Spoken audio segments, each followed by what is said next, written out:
गोपी जन वल्लभ गिरिवरधारी जय गोपी जन वल्लभ।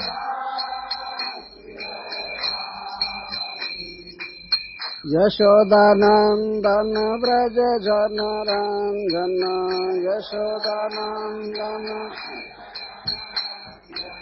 यमुना तीरा वनचारी यमुना तीरा। जय राधा माधव कुंज विहारी जय राधा माधव। गोपी जन वल्लभ गिरिवरधारी जय गोपी जन वल्लभ। यशोदानंदन व्रज जन रंजन यशोदानंदन। यमुना तीरा वनचारी यमुना तीरा वनचारी। जय राधा माधव कुंज विहारी जय राधा माधव। जय कृष्ण बलराम जय कृष्ण बलराम कृष्ण बलराम जय कृष्ण बलराम जय कृष्ण बलराम जय।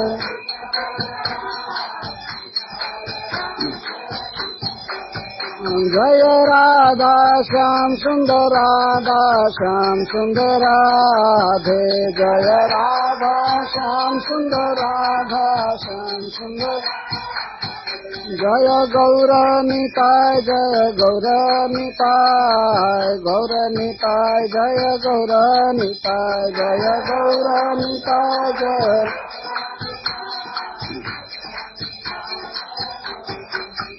प्रभुपाद प्रभुपाद प्रभुपाद प्रभुपाद जय जय प्रभु।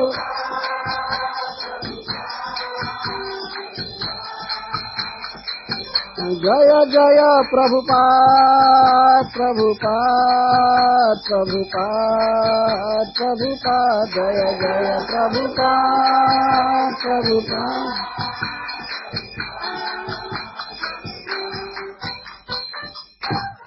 जय ओम विष्णुपाद परमहंस परिव्राजकाचार्य स्तोत्र श्री श्री श्रीमद् अभय चरणारविंद भक्ति वेदांत स्वामी श्रील प्रभुपाद की जय। अनंत कोटि वैष्णव वृंद की जय। ग्रंथराज श्रीमद् भागवतम की जय। श्री श्री कृष्ण बलराम की जय। श्री श्री राधा श्याम सुंदर की जय। श्री श्री गौर निताई की जय।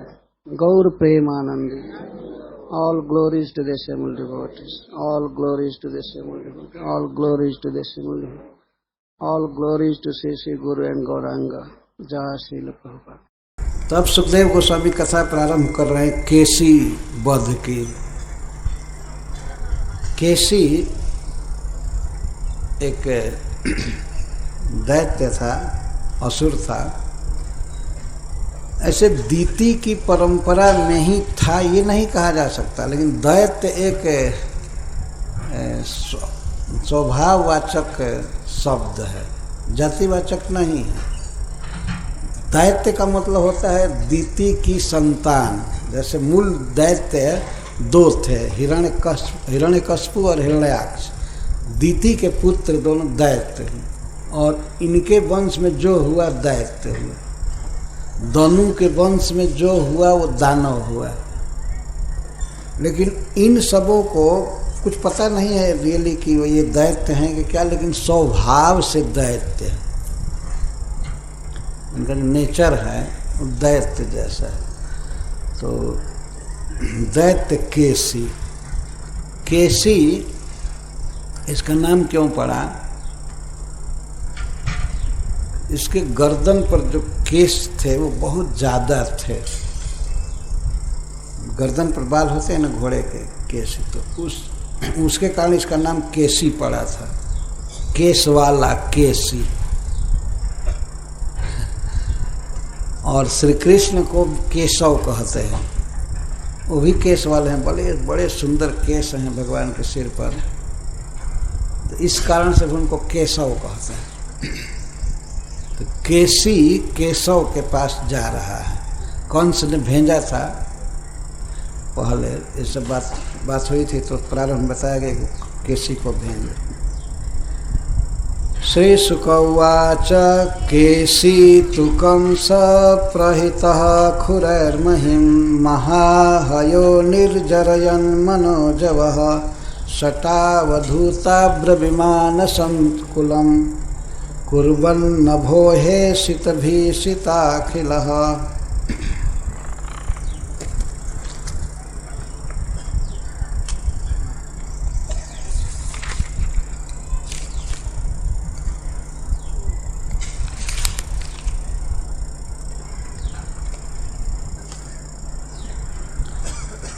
अन्वय कंस प्रहितः कंसेन प्रेषितः मनोजवः मनसः इव जवः वेगः वेगः जस सह, मन के समान जिसका वेग था ऐसा हेषित भीषिता खिला, जो अपने हेषित से अश्व जाति के शब्द से अर्थात हिनहिनाहट से सबको भयभीत कर देता था। हेषित ही अश्वजाति शब्द भीषितम अखिलम विश्वम जेन स,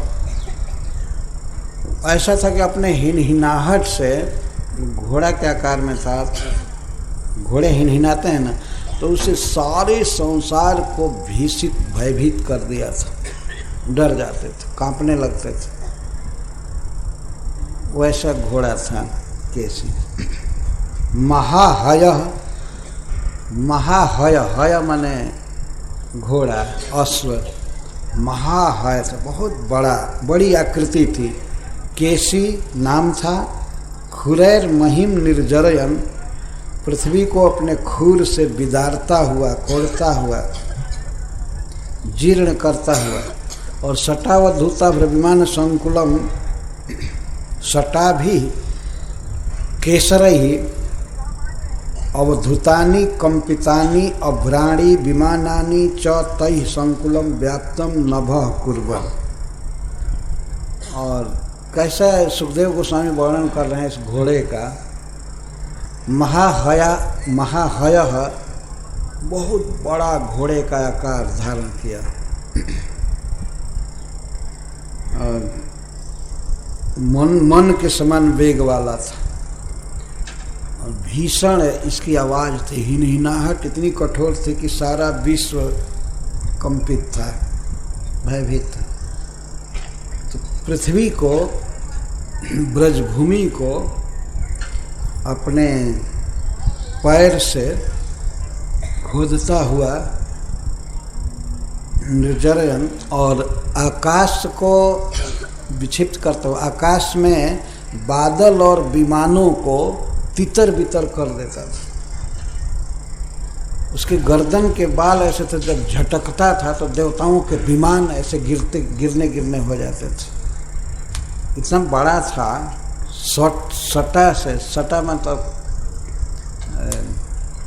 गर्दन के केश से उनको झकझोरने से, जब वो गर्दन झकझोरता था तो आकाश के बादल सब अवधूत हो जाते थे, इधर उधर डगमग करने लगते थे, या बादल तो छंट जाते थे।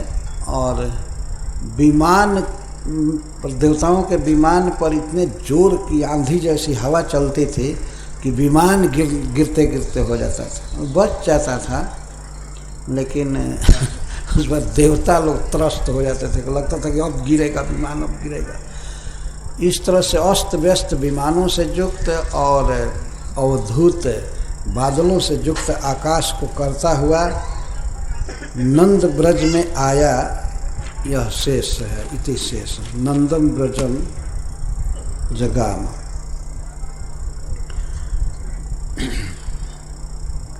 श्रील सुखदेव गोस्वामी बड़े आनंद से केसी का चिंतन कर रहे हैं, भगवान के अंग का चिंतन करना ही चाहिए, उनके सांवले स्वरूप का, लेकिन उसके पहले जिसको मारे हैं वो भी चिंतनीय है।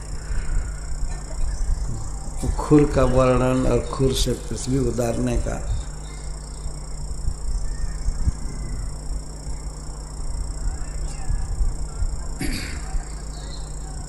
पशुओं का स्वभाव, घोड़े का एक स्वभाव है, वो भी पृथ्वी को बिदारता है। विशाल नेत्रो विकटास्य कोटरो बृहद गलो नील महाबुदोपमः दुराशयः कंसहितं चिकीर्षुर ब्रजम सनंदस्य जगाम कंपयन्। उसकी आँखें बहुत बड़ी बड़ी थी। विशाले नेत्रे जस्य सह विकटास्य कोटरः। आस्य कोटर मुख, आस्य बिल मुख उसका भीतर का, आस्य कोटर उसके मुख का जो कोटर खोढ़र था वो विकट था। जो मुख खोलता था तो बहुत, अब क्या उसकी उपमा सुखदेव गोस्वामी देव पर्वत की कंदरा जैसा, उससे ज़्यादा भयानक था, गुफा से भी ज़्यादा भयानक खोलता था। विकटास्य कोटरा बृहद गला, और गला बहुत लंबा और बहुत मोटा था। बृहद गला, बृहद पीनः दीर्घश्च गलः जस स नील महाम्बुदोपम, और नीला था घोड़ा, नीले और महान बादल से जिसकी उपमा दी जा सकती है, महाम्बुदोपम। नीले घने बादल के समान था उसका रंग। दुराशय, और हृदय कितना खराब था, बहुत दूषित हृदय था। कृष्ण जिघांसात्मक अभिप्राय था उसका, कृष्ण को मारने के लिए आए। सह प्रसिद्ध, बहुत प्रसिद्ध था केसी। अब तक के जितने दानव भेजे गए थे कंस के द्वारा, सबसे बलवान दैत्य यही है, केसी। सह प्रसिद्ध कंस हितम चिकीर्षु, कंस का हित चाहने की इच्छा से कृष्ण के वध के लिए नंदस्य ब्रजम कंपयन जगाम, नंद के ब्रज में आया। तो हिनहिना रहा था, वो हिनहिनाहट से सब लोग त्रस्त होकर के गिर जाते थे, बहुत भयभीत हो गए थे।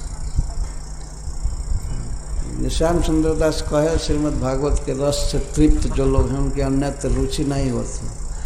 गीत में लोग जगे थे कुछ लोग, और अब तृप्त हो गए, मदमस्त हो गए।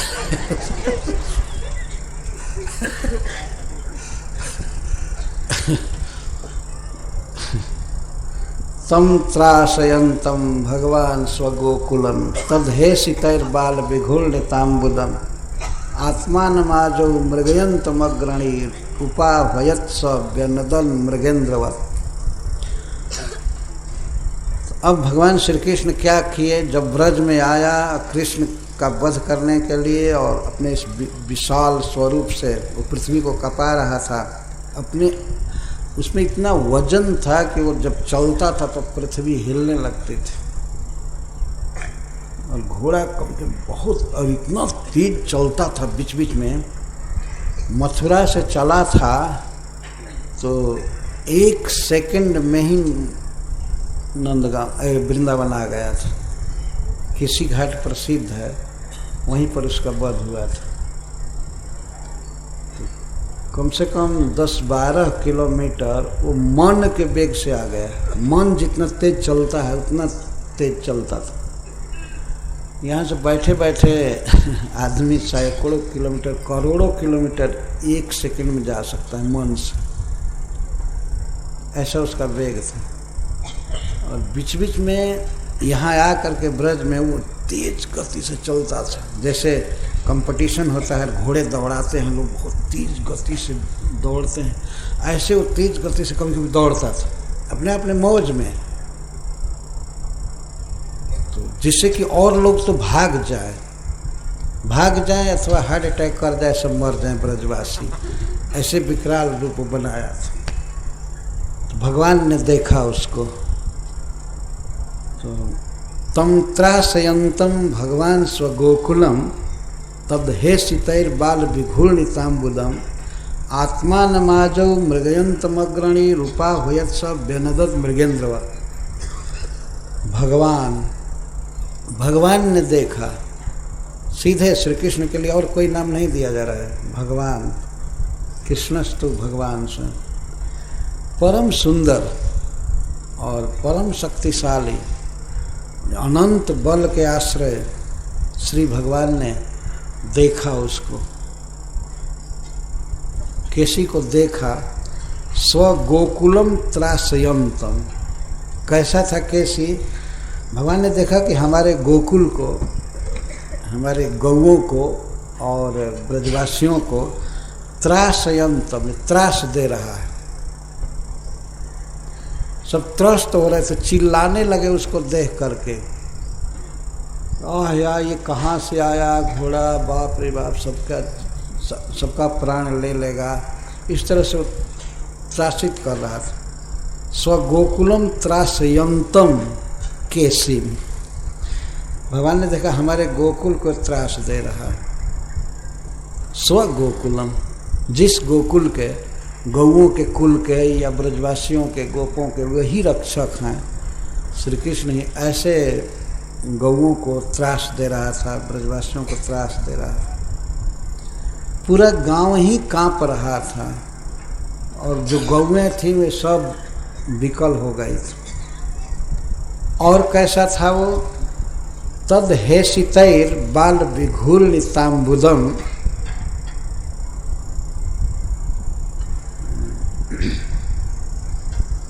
तद हेसितैर,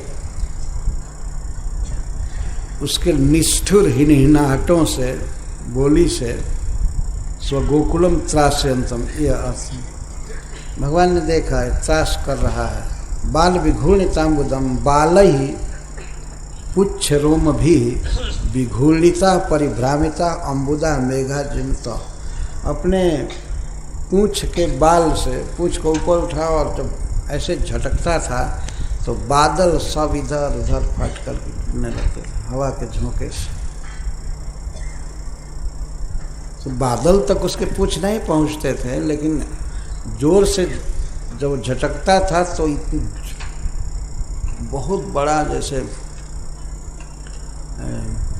लाखों हॉर्स पावर का पंखा चल रहा हो, ऐसे हवा में आंदोलन हो जाता था, हवा आंदोलित होती थी और बादल सब गिर जाते। भगवान ने देखा, अपने कमल नेत्रों से भगवान ने देखा बादलों को इधर उधर उमड़ते घुमड़ते हटते हुए, बिना आंधी के, बिना तेज पवन के ऐसा हो रहा था। तो भगवान ने देखा कि अपने पूंछ के बाल से ये बादलों को विघूर्णित कर रहा है, विशेषण घूर्णित, इधर से उधर घुमा देना कर रहा है। और आजऊ युद्ध में, अर्थात युद्ध के लिए आत्मानम श्री कृष्ण मृगयंतम, भगवान ने देखा कि युद्ध के लिए, हमको मारने के लिए हमको खोज रहा है। आत्मानम मृगयंतम, श्री कृष्ण तम केसिनम, उसको देख करके श्री कृष्ण जो अग्रणी थे, अग्रणी कहा गया है, तो आगे आगे चलने वाले समस्त गोपों को उन्होंने संकेत किया कि सब मेरे पीछे हो जाए, अब डरिए मत। अग्रणी, सेनापति, और ऐसे भी भय से सब कृष्ण के पीछे हो गए, कोई सामने थोड़े आता केसी के, तो सबको अपने पीठ के पीछे किए और सामने रह करके निकले, पुरतः निर्गतः सन, और आ करके तम उपा होयत, उप का अर्थ निकट, स्वसमीपम प्रति आजुहाव, केसी को वो जैसे हिनहिना रहा था तो उसी तरह से घोड़े को बुलाने के लिए जो शब्द होता है उसी तरह से भगवान भी बुला रहे थे उसको, बुलाने लगे, आओ आओ। बुलाए तो वो चिढ़ गया बुलाने से। इतना निर्भीक लड़का उपावत स केसी मृगेंद्रवत व्यनुदत। जब भगवान बुलाए उसको अपने निकट तो वह सिंह की तरह दहाड़ने लगा। पहले हेसित शब्द कहे, लेकिन अब घोड़े की बोली छोड़ करके सिंह जैसे दहाड़ता है वैसे दहाड़ने लगा। तो असुर था ही, अनेक बोली जानता था, मायावी है जो ऐसे ही घोड़े का रूप बना करके आया है। ये प्रश्न होता है कि उसका ओरिजिनल रूप क्या था। जो दैत्यों का होता है वही उसका ओरिजिनल रूप है, लेकिन घोड़े का रूप धारण करके वह आया था। यह हमेशा ही अश्व के रूप में रहता था।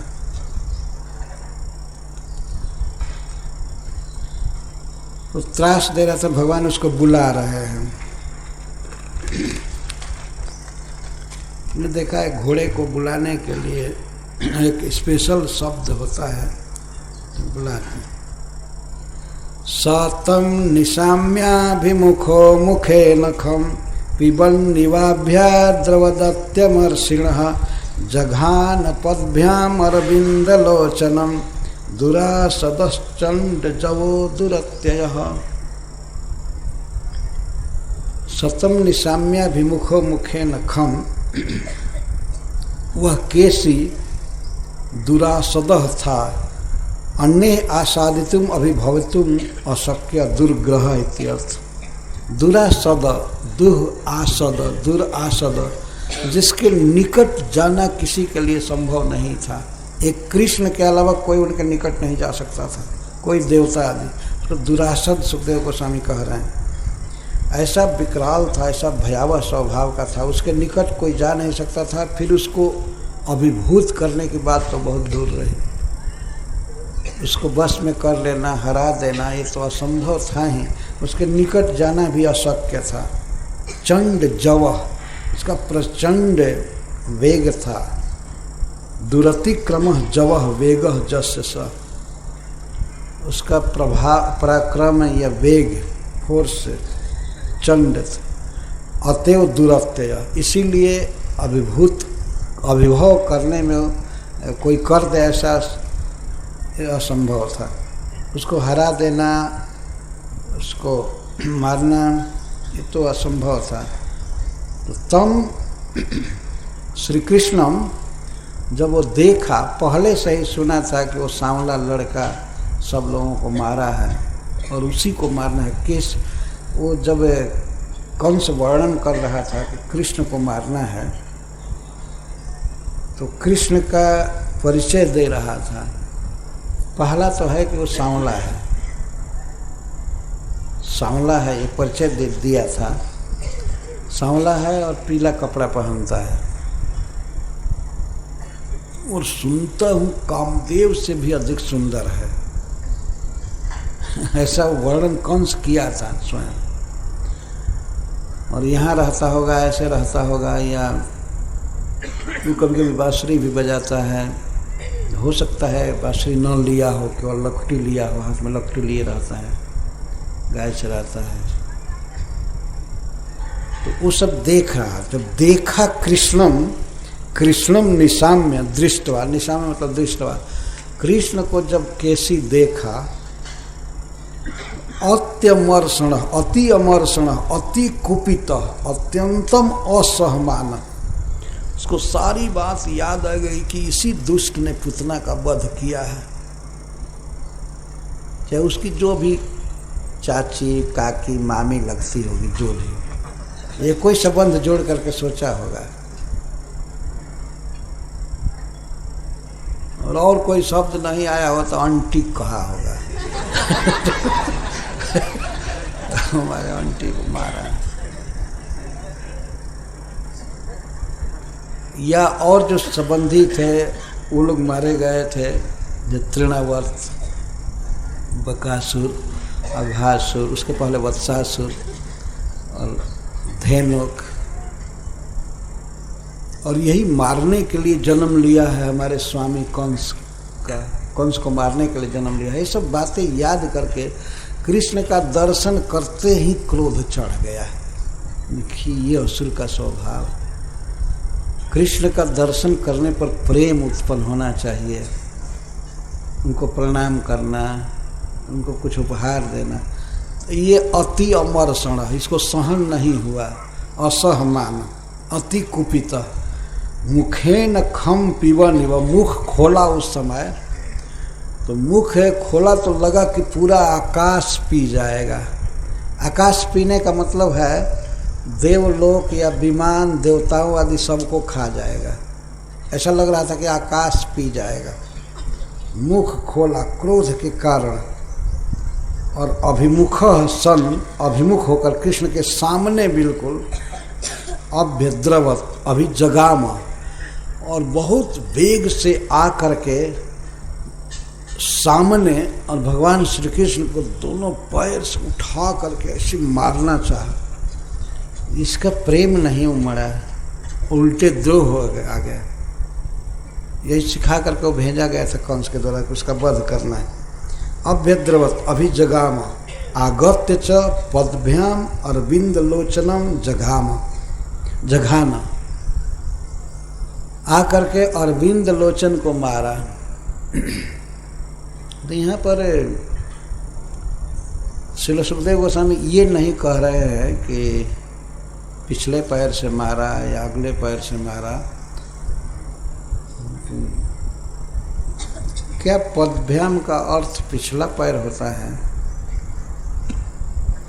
घोड़ों का यह स्वभाव होता है कि पिछले पैर से मारते हैं बहुत जोर से, लेकिन ये अभिमुखम शब्द का प्रयोग बार बार कर रहे हैं। तो सामने आकर के मुख खोल करके वो आया और पहले दोनों पैर को उठा करके कृष्ण पर मारना चाहा। इस तरह से ये अर्थ। अरविंद लोचनम, श्रील सुखदेव गोस्वामी शोक से बोल रहे हो। जो अरविंद लोचन है, कमल नयन है, जिनके सारे अंग कमल से भी अधिक सुंदर हैं, ऐसे प्रभु को मारना चाहिए। लेकिन भगवान की आँखें कमल के समान प्रसन्न खिली थी। जब केसी ऐसे मारना चाहा तो वे भयभीत नहीं हुए। होता है ना, कोई आक्रमण करा तो ऐसे आदमी भयभीत हो जाता है, ऐसे हुए नहीं, बिल्कुल खड़े रहे, हंसते रहे। वो इस तरह से मारा, लेकिन भगवान उससे बच गए, अपने को बचा लिए। तद्वंचयित्वा तमधोक्षजो रुषा प्रगृह्य दोर्भ्याम परिविध्य पादयः सावज्ञमुत्सृज्य धनुः शतान्तरे जथोरगम तार्क्षसुतो व्यवस्थितः। जिनको मारा केसी वे हैं अधोक्षज, जो इंद्रियों से परे हैं, इंद्रियों से परे है। प्राकृत इंद्रियां उन तक नहीं जा सकती हैं, तो केसी का पैर क्या जा सकता था? मन भी नहीं जा सकता है कृष्ण के पास, तो फिर पैर आदि जाने की बात क्या? तद्वंचयित्वा, अपनी कुशलता से अधोक्षज श्री कृष्ण केसी के उस पराक्रम से बच करके वंचयित्वा उसको धोखा दे दिए। धोखा दे दिए, इसका अर्थ ये हुआ कि जब वो मारा तो वे किनारे हो गए, तुरंत किनारे हो गए होंगे और उसका पैर नीचे लगा होगा। किसी तरह से जो भी वंचन का तरीका होगा, भगवान उस उपाय से बच गए। और वैसे ही वह अधोक्षज हैं, अप्राकृत हैं, प्राकृत इंद्रियां उनको टच नहीं कर सकती, तो बच गए। और बच गए, इसके बाद दोनों बाह से, दोनों हाथ से उसके दोनों पैर पकड़ करके और लगे घुमाए और अवज्ञा के साथ उसको 100 धनुष फेंक के उठा करके, इतने विशाल घोड़े को, और 100 धनुष मतलब 400 हाथ, 4 हाथ का एक धनुष होता है, 400 हाथ 1 हाथ 1.5 फीट का होता है, लगभग माप है। तो कितना, इतना दूर उसको उठा कर पटके, घुमा करके और पटके, क्या भगवान की ये लीला है। श्री कृष्ण को लोग यही केवल जानते हैं, बस बांसुरी बजाते हैं, डांस करते हैं। ये सब किए हैं, ये भी तो याद करना चाहिए ना। इतने विशाल दैत्य को जो अश्व के आकार में आया था, और वो भी बड़े वेग से चलकर आक्रमण किया, दौड़कर मारने के लिए, लेकिन उसको पकड़ लिए दोनों हाथों से। उसके आक्रमण से तो बच गए और फिर उसको पकड़ लिए, दोनों पैरों को पकड़ करके दोनों हाथों से, और ऐसे लगे घुमाए, पहले घुमाए और इसके बाद जोर से फेंक दिए दूर। 400 हाथ पीछे गया। जैसे गरुड़ जी किसी सर्प को पकड़ करके और घुमा करके फेंक दे, ऐसे भगवान गरुड़ ध्वज ने फेंक दिए। तो गरुड़ जी का उदाहरण दे रहे हैं। गरुड़ जी सांप के बैरी हैं, जैसे किसी सांप को पकड़ करके वो फेंक दें, वैसे गरुड़ ध्वज ने फेंक दिया। गरुड़ जी पर सवारी करने वाले श्री भगवान फेंक। और वैसे श्री कृष्ण का कोई विकराल रूप प्रकट नहीं हुआ। नृसिंह भगवान या बराह देव जैसा विशाल, उसी सुंदर स्वरूप से, अरविंद लोचनम जैसे पहले कहा सुखदेव गोस्वामी ने, परम सुंदर सुकुमार श्री कृष्ण अपने उन्हीं परम सुकुमार बाहों से पकड़ करके और फेंक दी। यद्यपि उसको श्री कृष्ण के भुजा का स्पर्श बहुत कठिन लग रहा होगा, बहुत कठोर लग रहा होगा, लेकिन बाहर से देखने में श्री कृष्ण ऐसे ही परम मधुर बालक हैं और लीला करें। केसी वध की लीला बड़ी प्रसिद्ध है भगवान की। तो फेंक दी। धनुष 7 अंतरे, 100 धनुष के अंतर में जहाँ वो गिरा, भगवान कृष्ण से लेकर के वो 100 धनुष तक दूर था। सुखदेव गोस्वामी सब देख रहे हैं, नापने की जरूरत नहीं पड़ी। ये 100 धनुष मतलब 100 माने अनंत भी होता है, यह बहुत होता है, परंतु यहाँ लीला के सौष्ठव के लिए वर्णन किया जा रहा है। ठीक ठीक 100 धनुष पीछे गया। हरीश्वरी जी 100 धनुष पीछे गया, इस पर भी बहुत लिखे हैं। हमको समय नहीं मिला कि मैं पढ़ पाऊँ, सब सोचना पड़ता है उसका क्या अर्थ हुआ। 100 धनुष भगवान क्यों फेंके? स अवज्ञम सावज्ञम उत्सृज, अवज्ञा के साथ फेंके, मैं तिरस्कार करते हुए एक कुछ वाणी भी बोले होंगे, कुछ अपने स्वभाव के अनुसार, गोप के स्वभाव के अनुसार कुछ बोले होंगे, गाली दिए होंगे कुछ भी। सावज्ञम उत्सृज्य धनु शतांतरे जथुरगम तार्क्ष सुता, जैसे तार्क्ष के पुत्र गरुड़ जी, जो त्रिक्ष कहते हैं मरीचि ऋषि को, और तार्क्ष कश्यप जी को कहा जाता है। तो तार्क्ष सुतः, गरुड़ जी कश्यप जी के पुत्र हैं, तो जैसे तार्क्ष सुतः श्री गरुड़ जी उर्गम, किसी सर्प को पकड़ करके फेंक दें, ऐसे भगवान केसी को पकड़ कर फेंक दिए और स्वयं भी अवस्थित, जहाँ खड़े थे वहीं रहे। ये भी नहीं था कि फेंक करके और भागे कि फिर आक्रमण करेगा, अब व्यवस्थित वो खड़े थे। एक बार उस घोड़े को फेंक करके और खड़े, अव्यवस्थित तथैव अस्थितः बभूव ततश्च केसी मुँहे अतिशेष, केसी को जोर से 100 हाथ दूर फेंके तो वो तो मूर्छित हो गया, कुछ देर के लिए बेहोश हो गया, होश नहीं रहा उसको, इतना जोर से उठा करके फेंका था। सावज्ञ फेंकने का मतलब ऐसे ही उठा करके फेंक नहीं दिया था, घुमा करके वेग से फेंका था, तो इसलिए मूर्छा आ गई। मूर्छित का मतलब बिल्कुल चेतना, कुछ कार्य करने की शक्ति उसमें नहीं रही, बेहोश हो गए। कुछ देर के बाद श्री कृष्ण तो ये चाहते ही थे कि युद्ध हो, सलब्ध संज्ञा कुछ देर के बाद उसे चेतना मिली, मतलब होश में आ गया। लब्ध संज्ञा पुनः उत्थित, जब चेतना आ गई, पहले बेहोश हो गया, फिर चेतना आई तो फिर उठकर खड़ा हो गया। उठकर खड़ा हो गया, पुनः उत्थित रुषा व्यादाय केसी तरसा पतधरी। केसी अपने मुंह को बा करके, मुख खोल करके और फिर आक्रमण किया।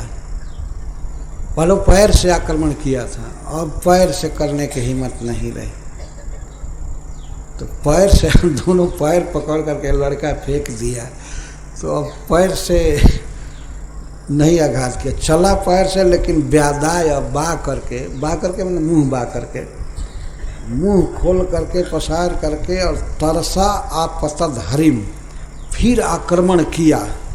आक्रमण का मतलब यह था कि आक्रमण करने का मतलब था कि अब वो खाना चाहता है कृष्ण को।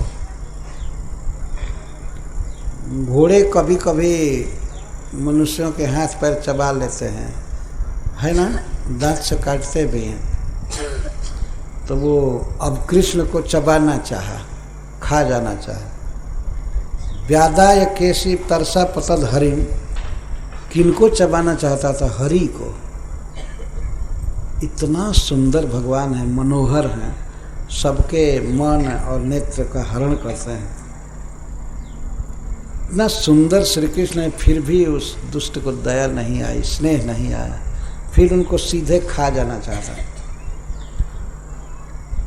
तो वो जब खा जाना चाहता था तो सहयापी, सलब्ध संज्ञा, वो आक्रमण किया। तो यह धोक्षज भी सहयापी, ये भगवान श्री कृष्ण भी अस्य वक्त्रे उत्तरम भुजम स्मयन प्रवेशयामास, अपने उत्तर बाह को, मतलब वाम बाह को जो खाना चाहता था, मुख पसारा, तो श्री कृष्ण अपने बाईं भुजा को उसके मुख में डाल दिया।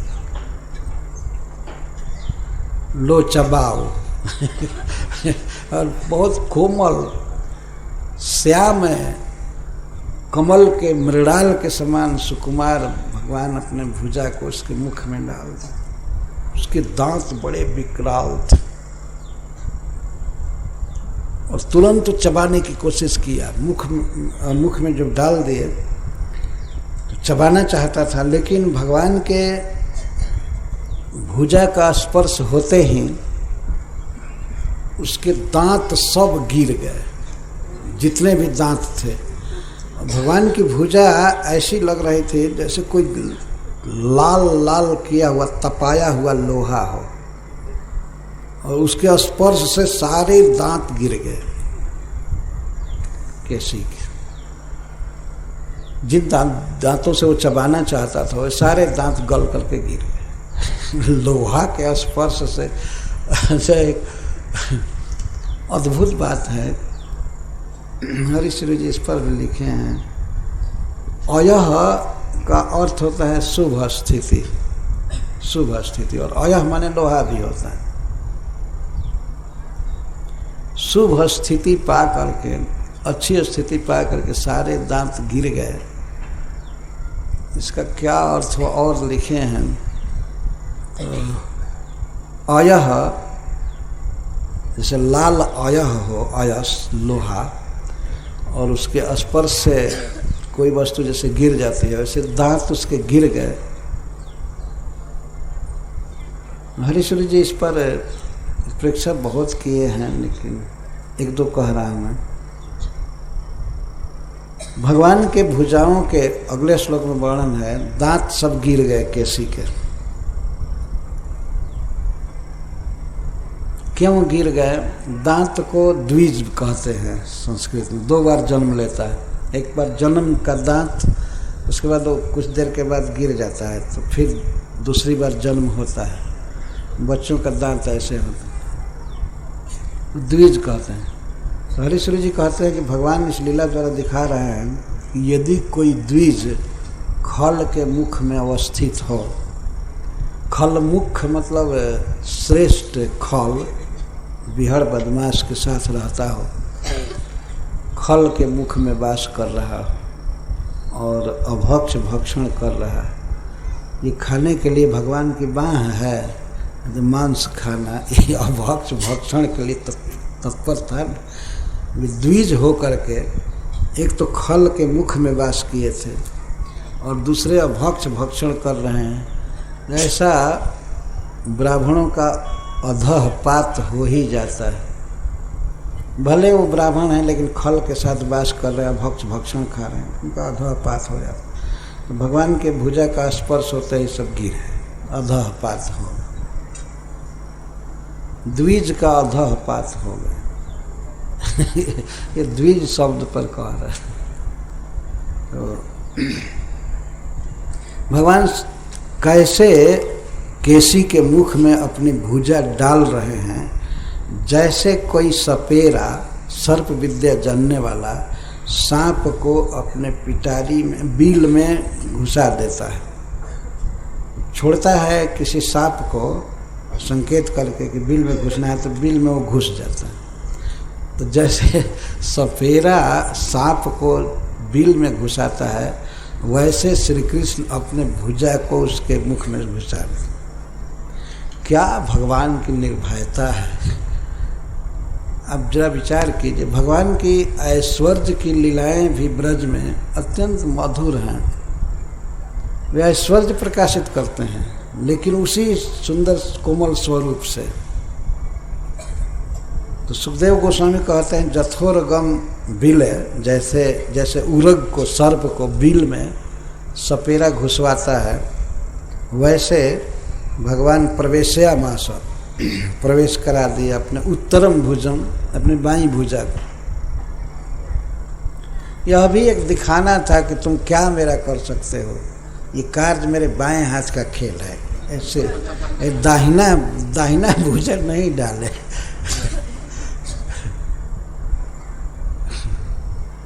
बायां भुजा डाल दिया, उनके स्पर्श से उसके दांत सब गिर गए। दंता निपेतु भगवद भुज स्पृश ते केशिनस्तप्तमय स्पृशो यथा बाहुश्च तद्देह गतो महात्मनो यथा मयः संवृद्धे उपेक्षितः। हंत हंत, हाय हाय, उसके उस विकराल दांत वाले मुख में भगवान क्यों भुजा डाल दिए। महाराज परीक्षित विषाद में पड़ गए कथा सुनकर।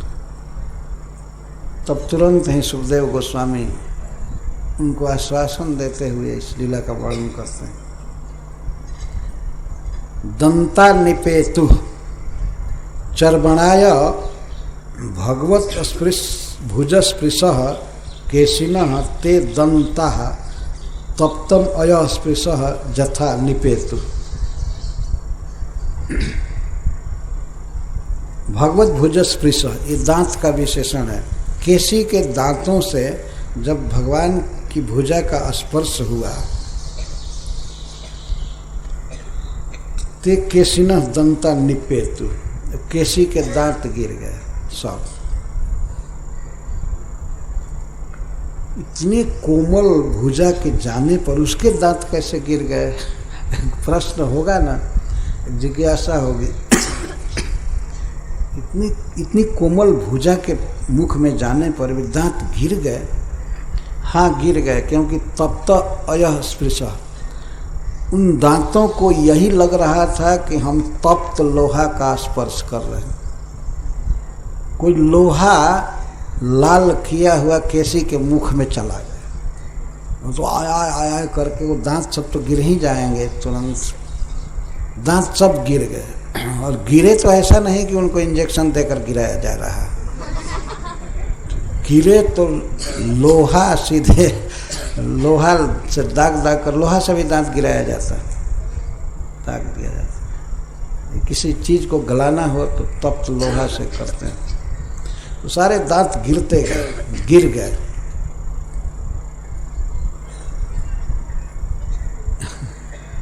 ऐसे श्री कृष्ण को कृष्ण कहते हैं और अग्नि को कृष्ण वर्तमा कहते हैं।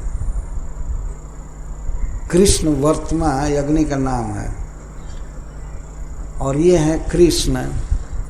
वर्तमा माने परिपाटी, रास्ता, मार्ग, ये सब होता है, स्वरूप। तो ये आग हैं ही, यही आग की परिपाटी है। तो ये कृष्ण का यही रास्ता है। कृष्ण अपना अग्नित्व बाह में प्रकट किए, तो ठीक ही किए। हरीश्वर जी कहते हैं ये कृष्ण है और अग्निदेव कृष्ण वर्तमा है, तो ठीक ही काम किया। अंततः कृष्ण में अग्नि है। तेजस तेजस तेजस्चास्मि विभावसौ। भगवान कृष्ण गीता में कहते हैं कि मैं अग्नि में तेज हूँ। अग्नि में जो भी आँच जलाने की शक्ति हो वो मेरा है। तो अगर बाह में तुरंत ही अग्नि धर्म प्रकाशित कर दिए तो कौन आश्चर्य की बात। अच्छा, अग्नि धर्म प्रकाशित कर दिए, ठीक है, आँच हुई, तो लोहा जैसा सब कुछ श्री कृष्ण में है। उनको आवश्यकता पड़ गई कि उसके दांत को गिराना है, तो अपने भुजा में ही लोहा और दांत के भाग उत्पन्न करके गिरा दिए। बाहर से कोई भी गोप सखा आदि इस बात को नहीं समझे कि भीतर इसकी ये दुर्दशा हो रही है किसी की। कोई ये नहीं समझा कि कृष्ण की भुजा लाल लोहे के समान प्रतीत हो रही है किसी के मुख, उसके दांत गिर गए। और बाहुश्च, और भगवान की वो बाह बढ़ने लगी, भगवान का बाह बढ़ने लगा उसके मुख में। कैसे? जैसे उपेक्षा कर देने पर, चिकित्सा नहीं करने पर जलोदर रोग बढ़ने लगता। जलोदर रोग का अर्थ होता है पेट में बहुत जल बढ़ जाता है और पेट फूलते फूलते बहुत बड़ा हो जाता है। हमने देखा है जलोदर रोग से पीड़ित एक व्यक्ति, यदि उसकी उपेक्षा कर दी जाए, मतलब चिकित्सा ठीक टाइम पर न की जाए, तो जलोदर रोग बढ़ता है। तो इस तरह से उस रोग से उपमा दे रहे हैं सुखदेव गोस्वामी भगवान के बाह की। केवल वृद्धि के अर्थ में, वृद्धि के अर्थ में, ऐसा नहीं है कि भगवान की भुजा जलोदर रोग हो गई। तो वो रोग जैसे बढ़ता है वैसे भगवान की भुजा बढ़ने, भगवान का बाह बढ़ने लगा उसके मुख में, पेट में।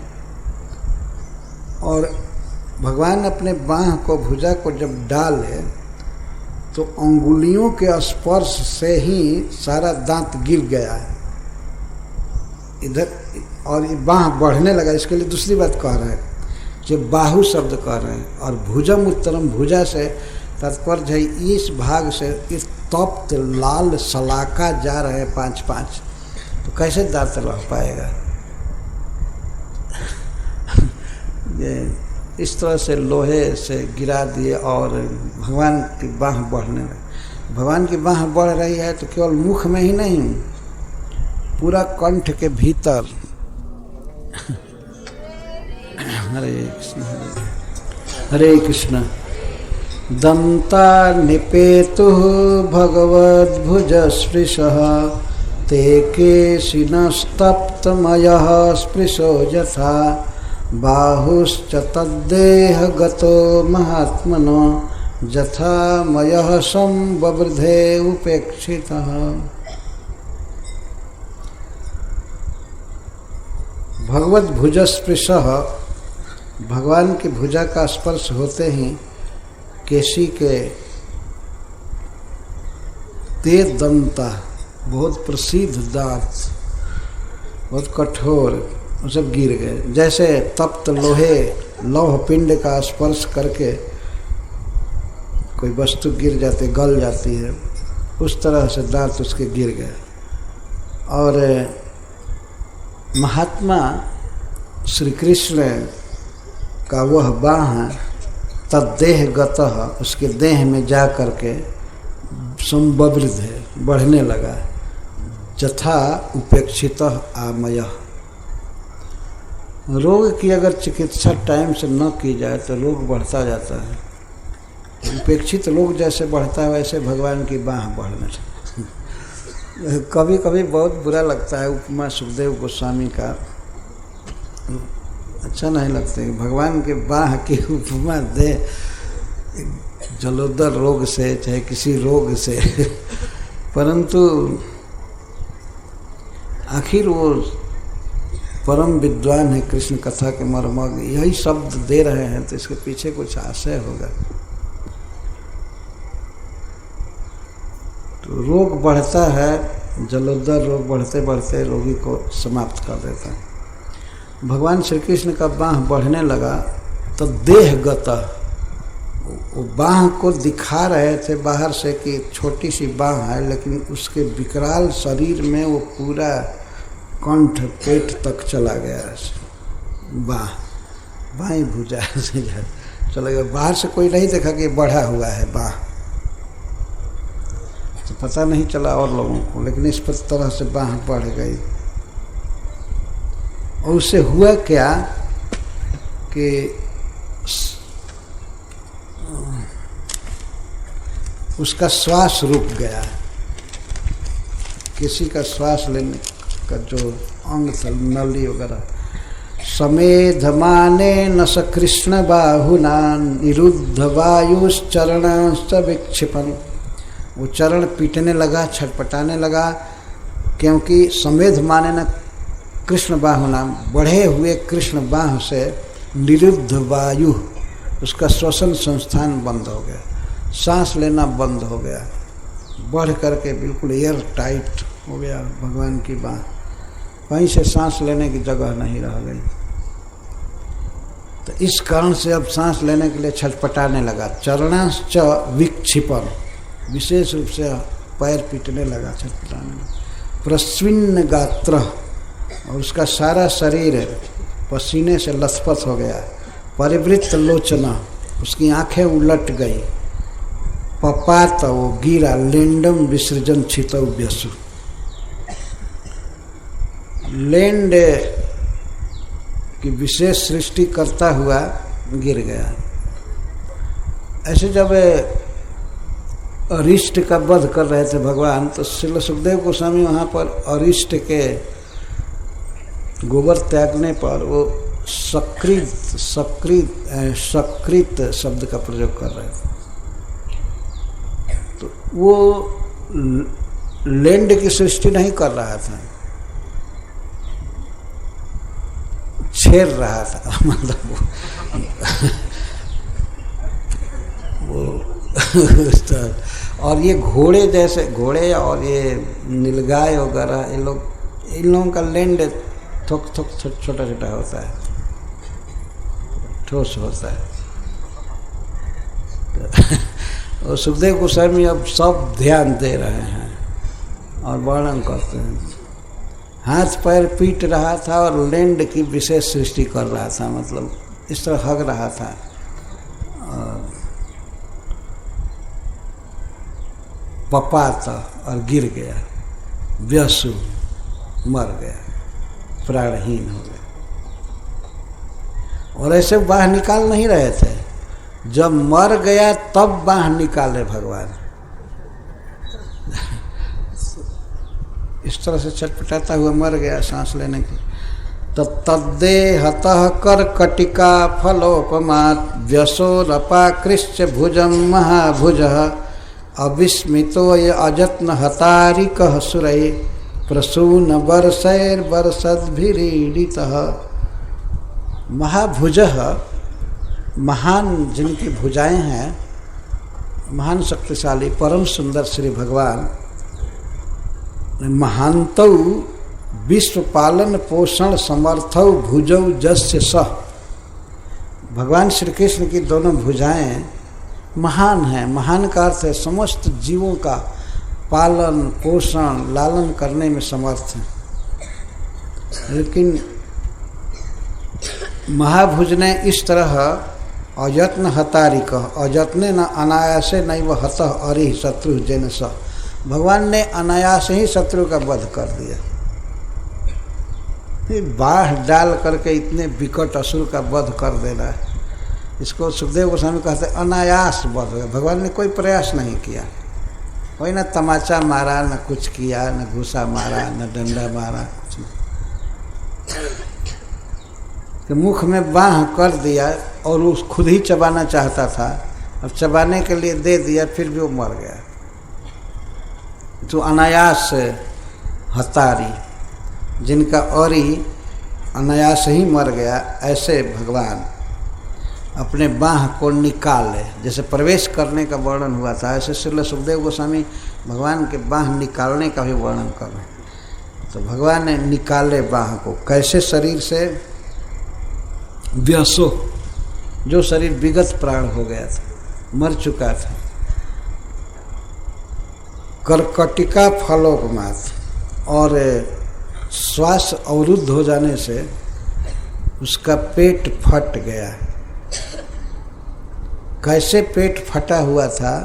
जैसे पकी हुई ककड़ी फट जाती है, बड़ी ककड़ी। ये जो हरी हरी ककड़ी है तो ऐसे खाते हैं। कोई ककड़ी होती है करकटिका काकड़ी जो बहुत बड़ा होता है और पकने पर फट जाता है, विदीर्ण हो जाता। ऐसे ही केसी का पेट फट गया, शरीर फट गया।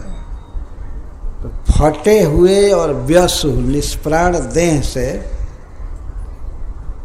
भगवान भुजम अपाकृष्य, भुजा निकाल लिए, अप आकृष्य बाहर किए, अविस्मित, एकदम कोई भी चेहरे पर अभिमान का चिन्ह या कुछ नहीं था। भगवान को कोई भी घमंड नहीं हो रहा था, अविस्मित। अविस्मित का अर्थ निर्भिमान। ऐसे भुजा डाले और निकाल लिए, इसी में इतना बड़ा दैत्य मर गया, लेकिन भगवान को कोई ऐसा भाव नहीं हुआ कि हम करता, मैं बहुत बड़ा व्यक्ति हूँ, सिर उछालना।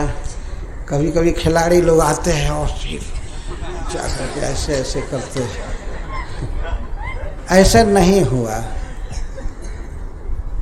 जैसे कुछ हुआ ही नहीं हो। इतना बड़ा कर्म करके श्री भगवान कितना निरभिमान है, और वास्तव में उनके लिए कोई बड़ा काम नहीं था, कुछ नहीं था। दुनिया की दृष्टि में भले बहुत बड़ा काम हो, लेकिन उनके लिए कुछ नहीं था। अविस्मित, अहम एवं कर्ता इति विस्मयात्मक गर्भ रहित, यद्वा तादृश महाभीषण बधे अपि अविगत अस्मित संस्थित। अथवा इतने बड़े असुर का वध करने के बाद भी वे स्मित में थे, मुस्कुरा रहे थे, वे हंस रहे थे, मुस्कुरा रहे थे। मतलब अ माने नहीं, बी माने विगत, स्मित माने मुस्कान, जिनका मुस्कान गया नहीं। जैसे वो सदा हंसते रहते हैं, ऐसे ही हंसते ही रहे। ब्रज में प्रत्येक लीला माधुर्य मंडित है। ऐश्वर्य की जो भी लीला है उसमें भी माधुर्य ही प्रधान है।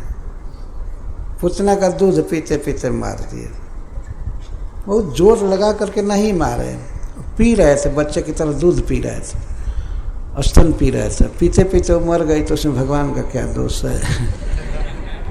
छकड़ा उलाटे, ऐसा नहीं कि वो उलटने का प्रयास किए होंगे, केवल रो रो करके पैर उछाल रहे थे, कहाँ करके रो रहे थे, भूख लगी थी, और ऐसा रोते रोते थोड़ा सा स्पर्श किए तब तक वो गाड़ी उलट गई। जो लोड था पूरा दूध, घी, दही घी आदि से, वो छकड़ा उलट गया। बहुत बड़ा फेस्टिवल चल रहा था उस दिन। श्री कृष्ण ने करवट बदला था, 3 महीने का थे, तो करवट बदलने पर माँ यशोदा को बहुत खुशी हुई कि मेरे बच्चे में शक्ति है, कोई पोलिया वोलिया नहीं है, ठीक है। तो उस पर उत्सव किया, ब्राह्मणों को इनवाइट किया गया, ब्रजवासियों को, स्त्रियों को, सब गीत चल रहा था, भोजन चल रहा था, सब चल रहा था। और तब तक पार्किंग में रखा हुआ ट्रक धड़ धड़ करके उलट गया। तो फेस्टिवल तो बंद हो गया। जो खा रहे थे वे भी दौड़े, क्या हुआ क्या हुआ, देखे तो गाड़ी उलट गई है। बहुत बड़ा छकड़ा था, गाड़ी उलट गई। किसने उलाटा, किसने उलाटा? न आंधी है, न भूकंप है, न इधर कोई हाथी आया। किसने उलाटा, किसने उलाटा? सब चकित हो गए। अब कोई भोजन नहीं, कुछ नहीं। इस पर श्रीपाद वल्लभाचार्य जी कहते हैं कि भगवान ये सोच रहे थे कि जिस घर में मैं जन्म लिया और यहाँ पर उत्सव चल रहा है और सबको खिलाया जा रहा है और हमको नहीं। भगवान भूखे थे और माँ तो खिलाने में फंसी थी सबका। घर में जगह नहीं था फेस्टिवल के कारण, तो आंगन में जहाँ ट्रक खड़ा किया गया था, सकट था, उसके नीचे जगह मिली कृष्ण को। तो कृष्ण रोना चालू किए। वल्लभाचार्य जी कहते हैं सुबोधनी जी में, भगवान इतना बोर हो रहे थे, ये घर में हमको रहने के लिए जगह नहीं है, गाड़ी के नीचे, ये तो कुत्ते वगैरह रहते हैं ना ट्रक के नीचे, तो वैसे कुत्ते जैसा तिरस्कार मेरा किया जा रहा है। तो अब वो रोवे नहीं तो क्या करे, तो रोने लगे और रोने लगे और रो करके उन्होंने सोचा कि सारे उत्सव को बंद करना चाहिए, सब हम पर ध्यान दें। भगवान ने सोचा, इसीलिए वो छकड़ा उलट दिए।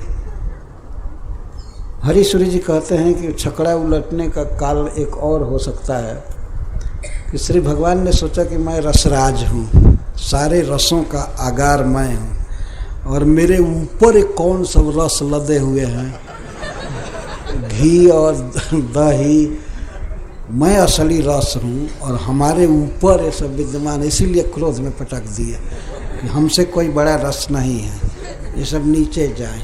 सब घड़े फूट गए, बहने लगे, सब ये सब धरातल पर जाए। कृष्ण के आगे सारे रस निकृष्ट है। ये हरीश्वरी जी अर्थ कर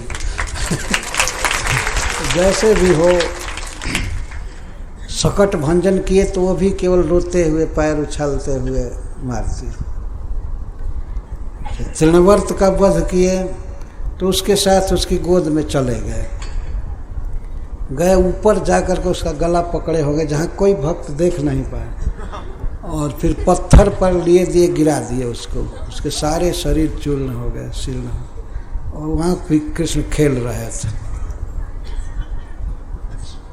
अर्जुन वृक्षों को गिराए तो बंधे बंधे गिरा दिए,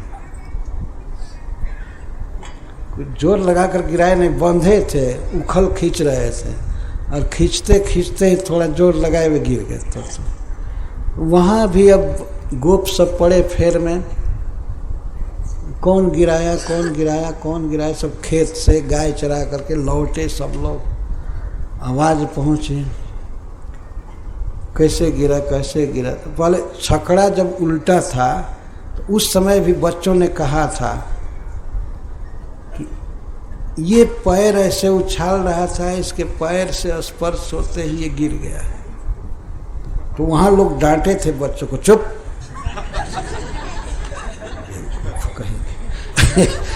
कुछ मालूम नहीं है बच्चे के छूने से और इतना बड़ा छकट उलट गया है।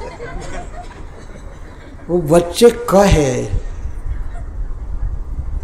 वो कहे, जब ये डांट रहे तो कहे हम देखे हैं इस बात को, सब लड़के कह रहे थे। माँ ने रखा था बच्चों को कि वो बच्चे की रक्षा करें, वो माछी हुलाते रहे और सब। वो तो सखा थे, देखे बिना कृष्ण को रह नहीं सकते थे, छोटे छोटे वो भी थे।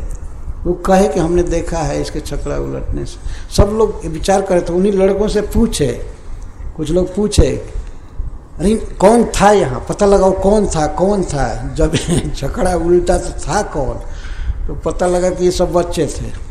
तब लोग कहे सुनो सुनो सुनो सुनो, ये कैसे उल्टा है? कोई आया, कोई दैत्य आया, कोई हाथी आया, कोई क्या हुआ, कैसे उल्टा? पार्किंग में खड़ा किया हुआ ट्रक अकस्मात उलट जाए तो ये और ज़्यादा चिंता की बात हुई ना। रोड पर चलते हुए उल्टे तो कोई बात नहीं लेकिन पार्किंग में रखा हुआ पलट जाए तो चिंता की बात है। सब पूछताछ कर रहे। बच्चे कहे कि रुदता अनेन क्षिप्तम इतम न संशय। कोई कोई बच्चे का इसमें संदेह नहीं है, इसी के द्वारा ये उलाटा गया है। हमने देखा है, पैर से टच किया बस गिर गए। तो कुछ गोप लोग ये पूछने वाले बेवकूफ हैं। कुछ लोगों ने कहा इन बच्चों से पूछने वाले भी बच्चे ही हैं। तो सुनो, इसने उलट दिया। देवड़ी भी नहीं लांघी जाती है, माँ जसोदा के गोद में है, करवट बदला है आज, वो अब सकट उलट दिया। जो पूछ रहे हैं वही असली बच्चे हैं। इस तरह से कुछ भी पता नहीं लगा उस दिन। और जब दोनों अर्जुन वृक्ष गिरा दिए गए तो उस दिन भी यही अब असमंजस छा गया, संदेह चारों तरफ। कौन गिराया कौन गिराया कौन गिराया, अरे बाप रे बाप, आज वृक्ष गिर रहा है, कल छत गिर सकता है, कुछ हो सकता है। उनमें गोष्ठी हुई गोपों में, इतना बड़ा उत्पात हो रहा है, वृक्ष बिना आंधी के बिना भूकंप के गिर जाए तो वास्तव में बहुत बड़ा अपशकुन है। कौन गिरा, उनको किसी को पता नहीं था कि कृष्ण गिराया है किसी को पता नहीं था। वहाँ भी बच्चों से पूछा गया, तुम लोग बताओ बताओ बताओ कैसे कैसे वृक्ष गिरे, कैसे गिरे। ये उखल को घसीटता हुआ जा रहा था, उखल बीच में फंसा। तो क्या कहना चाहते हो, इसने गिराया क्या?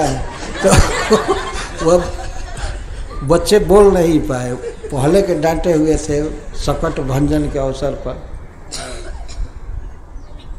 तो इतना ही तक भागवत में है कि त्रियक गतेन उलिख खलेना, ये उखल को घसीट रहा था, उखल आकर के फंस गया। तो क्या इसने गिराया है?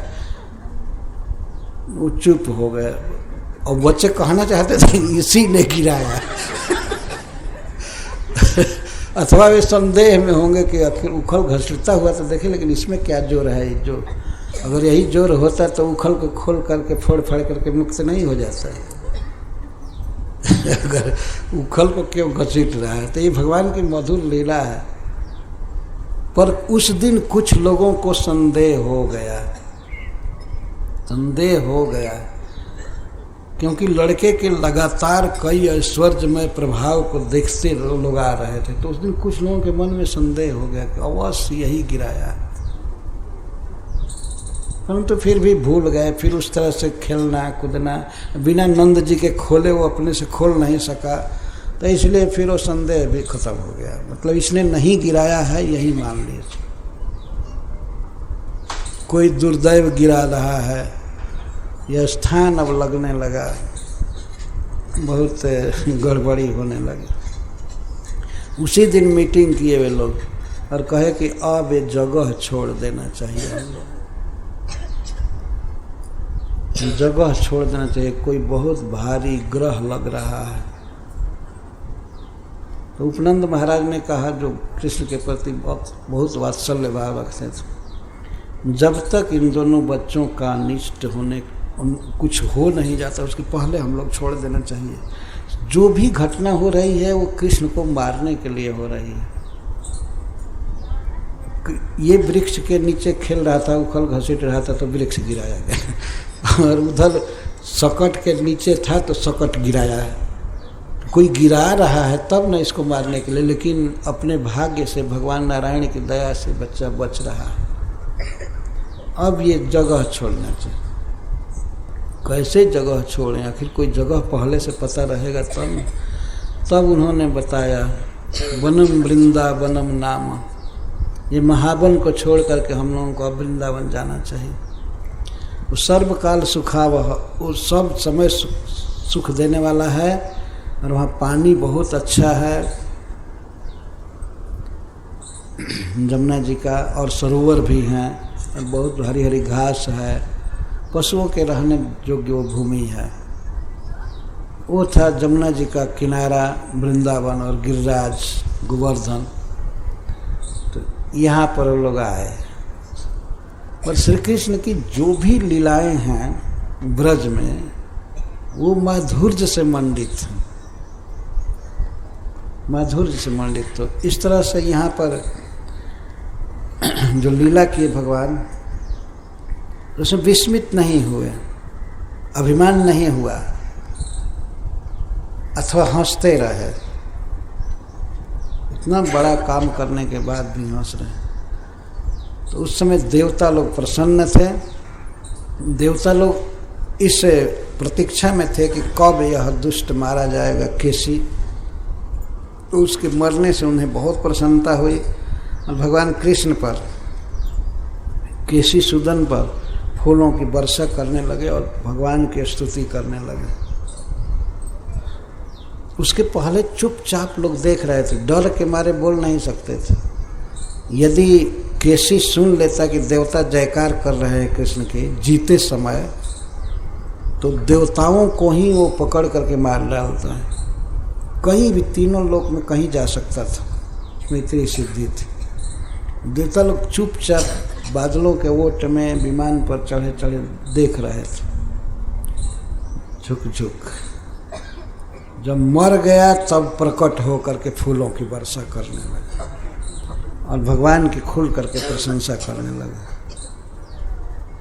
तो ब्रज में यह अंतिम चरणों में चलने वाला पृथ्वी का भार दूर हुआ। अब इसके बाद ब्रह्मासुर का वध अभी बाकी है।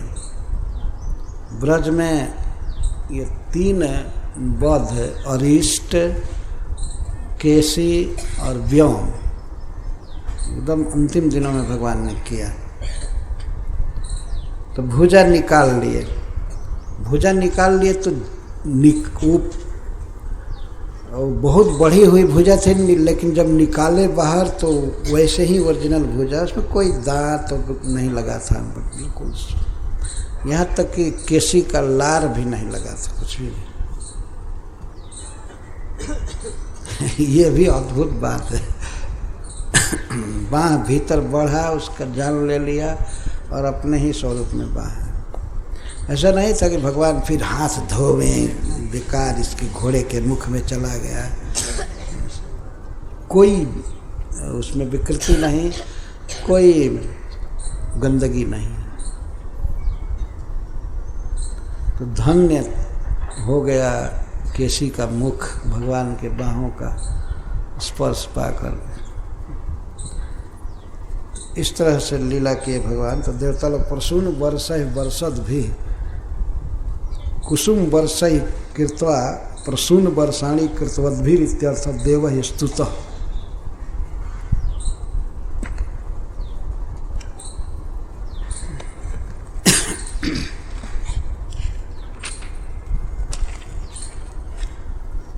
जब केसी मर गया,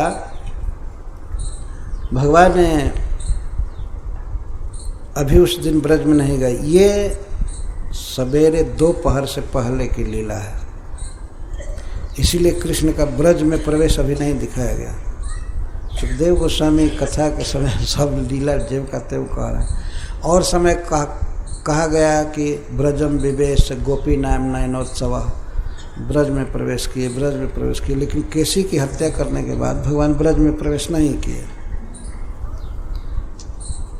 अविस्मित थे, फिर गाय चराने लगे। कोई बहुत भारी प्रचार नहीं हुआ कि आज इसको मारा, या गोप सखा आदि भी कोई खास पास में नहीं आए। वो भगवान का खेल में आवेश था। दैत्य का आ गया, प्रसंग बस मार दिया गया, बाकी खेल ही मुख्य है। गोपों के साथ फिर खेलने लगे। खेलते खेलते अब वो तो प्रतीक्षा कर ही रहे थे नारद जी की, नारद जी आने वाले हैं। तो कोई बहाने से एकांत मिल गया। श्री नारद जी चाहते थे कि एकांत में श्याम सुंदर हमसे मिलें और भगवान के लीला का क्रम बताना था उनको। तो देवर्षि उपसंगम्य भागवत प्रवरो नृप कृष्णम अक्लिष्ट कर्माणम रहस्येतदभाषत। देवर्षि जो देवता भी हैं और ऋषि हैं, भगवान श्री कृष्ण के विष्णु के भक्तों में सबसे श्रेष्ठ है, भागवत प्रवर। ऐसे भागवत श्रेष्ठ आए कृष्ण के निकट, उप सम गम्य। उप माने निकट, सम मतलब सम्यक, गम्य। वहाँ पर कोई सखा नहीं थे। खुल करके कुछ बात करनी, अगर सखा सुन लेते कि ये मथुरा जाने की योजना बना रहा है तो वहीं पर बेड़ा सेड़ा फोड़ करके ख़त्म कर दिए। नारद जी ये कहते कि अब आप परसों कंस का वध करेंगे, नारद जी के वीणा को निश्चित तोड़ ताड़ करके और लोग विदा कर दिया तो कभी आना मत वृंदावन। कृष्ण को मथुरा जाने के लिए कह रहे हो, इसीलिए नारद जी एकांत में सब बात करेंगे भगवान से। तो श्री भगवान तो चाहते ही थे, वो एकांत में मिल गए, हो गए। अथवा नारद जी को देख करके इशारे से कहे होंगे कि ठीक है उधर आप आइए, मैं उधर जमुना के किनारे आ रहा हूँ। किसी घाट के निकट की ही है सब घटना। देवर्षि नारद आए, जो समस्त वैष्णव भक्तों में श्रेष्ठ हैं। अक्लिष्ट कर्माणम, जो इतना आसानी से असुरों का वध कर दिए, केसी का वध कर दिए। अक्लिष्ट कर्म मतलब बिना कष्ट के आसानी से कर्म कर दिए केसी वध। उनसे रहसी एतद अभासत, एकांत में, रहस्य एकांत में, निर्जन में, जहाँ कोई गोप सखादि नहीं थे, यह बात बोले। श्री नारद जी भगवान से यह बात बोले। भगवत भक्तादि गुरुम महाभागवतोत्तमम देवर्षि नारदम वंदे सदा कृष्णैक वल्लभम।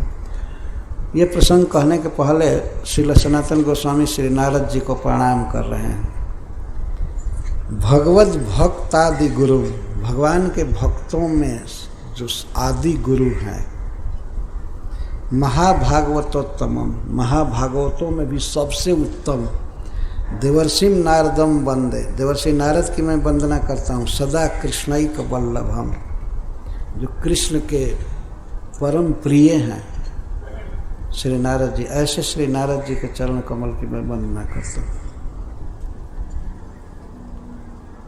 हे नृप, हे महाराज परीक्षित, कृष्ण का जो कार्य है उसको निवेदित करते हैं नारद जी। पहले भगवान हमारी बात मान लें, या इनके माता पिता को हम कारागृह में डलवा करके आए हैं, इसके लिए कहीं ऐसा न हो कि वो कह दें कि हम नारद से बात नहीं करना चाहते। हो सकता है कोई किसी के माँ बाप को कोई जेल में करवा करके आवे तो उससे वो बात करेगा। भगवान को तो पता है कि श्री नारद जी हमारे पिता श्री वसुदेव जी को और माता देवकी को जेल में करवा करके आए हैं कंस के द्वारा। कंस बंद किया था, आपने कथा सुना था। तो श्री नारद जी को कुछ शौक हो रहा है, शायद भगवान हमसे बात नहीं करेंगे। लेकिन जब एकांत मिल गया तो संतोष हो गया कि बातचीत करेंगे। अपने कर्म को एक अपराध जैसा मान करके, कुछ भी है भगवान की इच्छा है, लेकिन माता पिता को जेल में बंद करवाना, इसीलिए पहले भगवान की स्तुति किए, प्रणाम किए, बहुत प्रकार से क्षमा प्रार्थना कर रहे हैं। देवर्षि बोले अभाषत कथयामास, कृष्ण कृष्ण प्रमेयात्मन जोगेश जगदीश्वर वासुदेवाखिलावास सात्वतां प्रवर प्रभो मया जत कंसं प्रति सूचितम तद भवदीय तादृश लीला अवसरम ज्ञात्वैव जतो भवत् प्रसादेन भवतः तत्वं लीलानुक्रमं च जानामि इति ज्ञापयन्नाह कृष्ण कृष्ण। कंस के प्रति जो मैं जाकर के चुगलखोरी किया हूँ वसुदेव जी के प्रति, वसुदेव जी के बारे में, तो आपके लीला अवसर को जान करके ही मैं ऐसा किया हूँ। और आपकी कृपा से आपकी लीला का क्या अनुक्रम है मैं इसको जानता हूँ।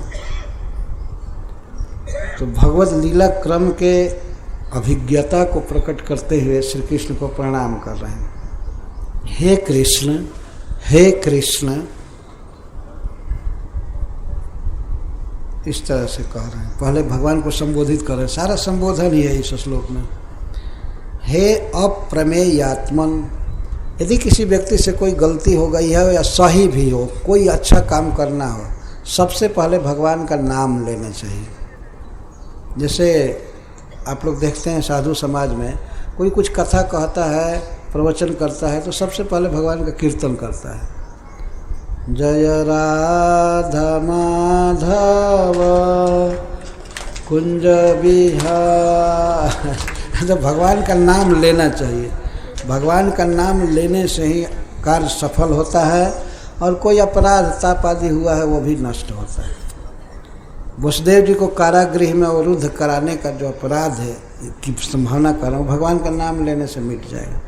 और भगवान मथुरा जी जाएंगे, पृथ्वी का भार दूर करेंगे, अपने भक्त जादवों की रक्षा करेंगे, बहुत असुरों का वध करेंगे। ये काम सफल होना चाहिए। श्री नारद जी ये सोचकर पहले भगवान नाम कीर्तन किए।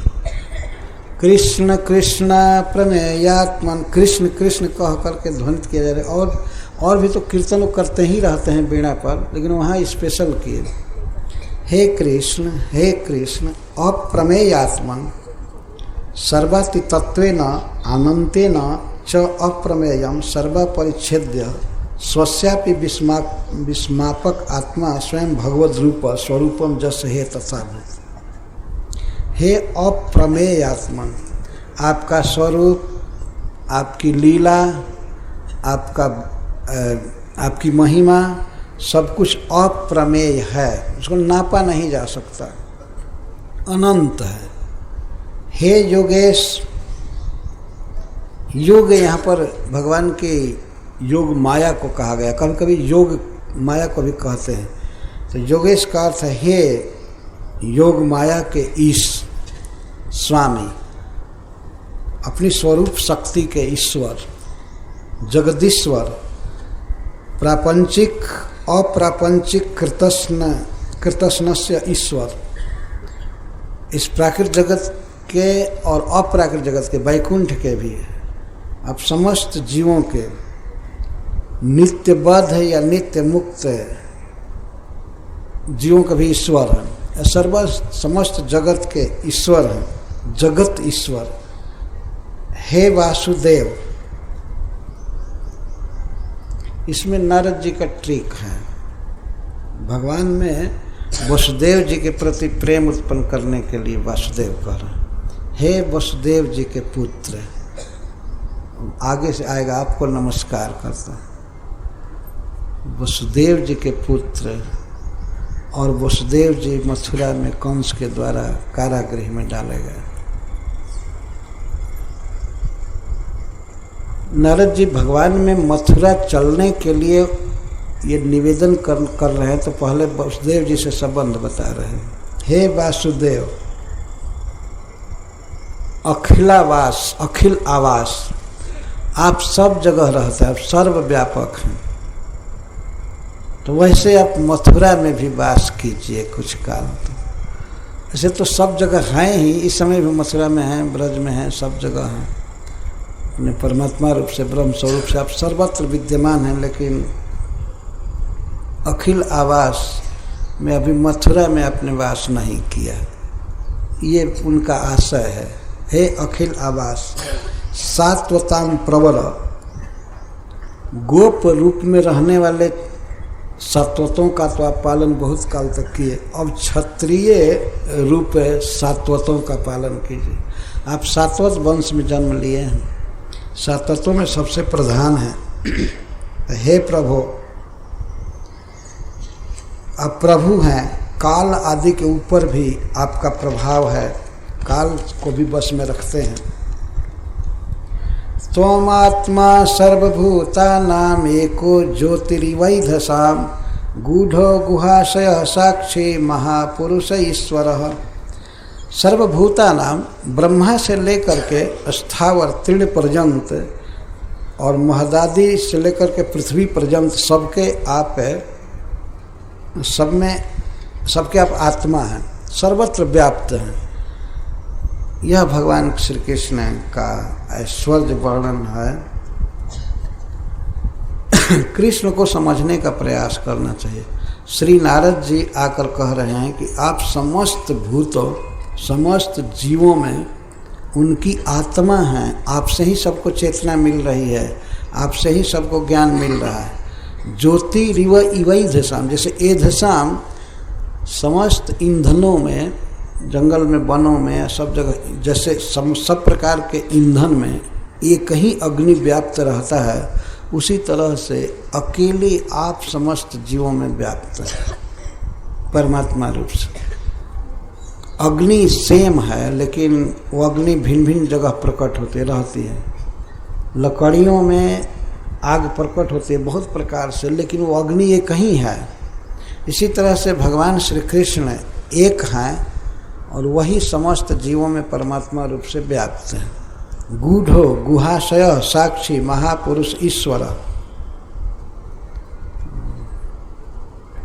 लकड़ियों में छिपे हुए आप गूढ़, ज्योतिरिव अग्नि की तरह है, आप गूढ़ है। अग्नि लकड़ियों में छिपा हुआ है। जैसे किसी जंगल में आग लगती है या किसी काष्ठ समुच्चय पर समूह में आग लगे तो आग देखा जाता है बहुत विकराल रूप धारण कर लिया। तो आग कहीं से आया नहीं, आग लकड़ियों में था, अग्नि था, इसलिए वो प्रकट हो गया। तो इस तरह से भगवान श्री कृष्ण सबके शरीर में हैं, परंतु गूढ़ छिपे हुए, उनको लोग पहचान नहीं पाते हैं। भगवान के कारण चेतना आदि मिल रही है, ज्ञान हो रहा है या विस्मृति हो रही है, तो गूढ़ छिपे हैं। गुहाशय, कहाँ पर शयन किए हैं? गुहाशय, इस हृदय गुफा में शयन किए हैं। गुहाया में हृदय कुहरे जीवे वा सेते इति गुहाशय। साक्षी और सर्वस्व साक्षात दृष्टा, सबको के सब कर्मों को, भूत भविष्य सबको देखते रहते हैं। महापुरुष, आप महापुरुष हैं, सबसे विलक्षण पुरुष हैं आप। ब्रह्मा शिव आदि ये भी पुरुष हैं, लेकिन आप इन सबसे विलक्षण हैं, आप महापुरुष हैं। और सब पुरुष हैं, और महापुरुष केवल विष्णु हैं। महापुरुष, उनका शरीर, उनका स्वभाव, उनकी लीलाएं, सब कुछ अद्भुत है। तो महापुरुष ईश्वर, और आप समस्त जीवों के, समस्त पुरुषों के अधिपति हैं। आत्मनात्मा श्रेय पूर्वम माया ससृजे गुणान तैरिदम सत्य संकल्प सृजसी अत्सी अवसी ईश्वर। अत्र मुख्यत्वेन प्रस्तुतोपयोगित्वेन च महापुरुष कार्यम दर्शयति। महापुरुष का कार्य क्या है? महापुरुष से आत्माश्रय हैं, आप स्वतंत्र हैं, आपका कोई आश्रय नहीं है, अन्याश्रयहीन है। आत्मना, अपने रूप से, अपनी शक्ति से, आत्म रूपया माया, आत्मना का अर्थ है अपनी माया शक्ति से पूर्वम, पहले गुणों की सृष्टि करते हैं, महदादि की सृष्टि करते हैं, और महतत्वादि की सृष्टि से तय है सृष्टि गुण ही सत्य संकल्प ईश्वर इदम सृजसी अत्सी अवसी। गुणों की सृष्टि करते हैं और उसके बाद उन गुणों से अब सत्य संकल्प ईश्वर इस विश्व की सृष्टि करते हैं। इदम सृजसी परिदृश्यमानम विचित्राणी वेश विशिष्टम ब्रह्मादिस्तंभ पर्यंतम जगत। इदम का अर्थ है यह सारा विश्व,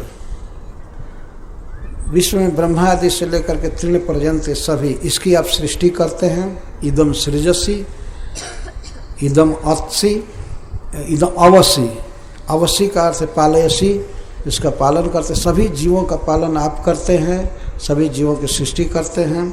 और अत्सी, अंत में संघरसी, संहार कर देते हैं।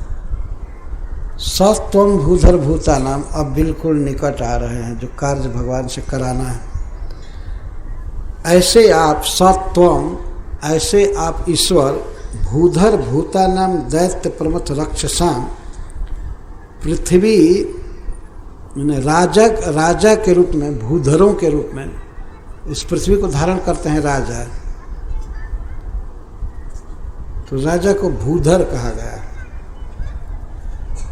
लेकिन ये भूधर क्या है? वास्तव में दैत्य प्रमथ राक्षस ही भूधर बन गए हैं, राजा बन गए हैं। दैत्य लोग राजा के रूप में जन्म लिए हैं और पृथ्वी को धारण करने के बदले पृथ्वी को रसातल में डुबाना चाहते। जिनका भार बढ़ गया है। दैत्य प्रमथ रक्षसाम स्वभक्ति विरुद्धा नाम विनाशाय इति अर्थ, ये अर्थ है।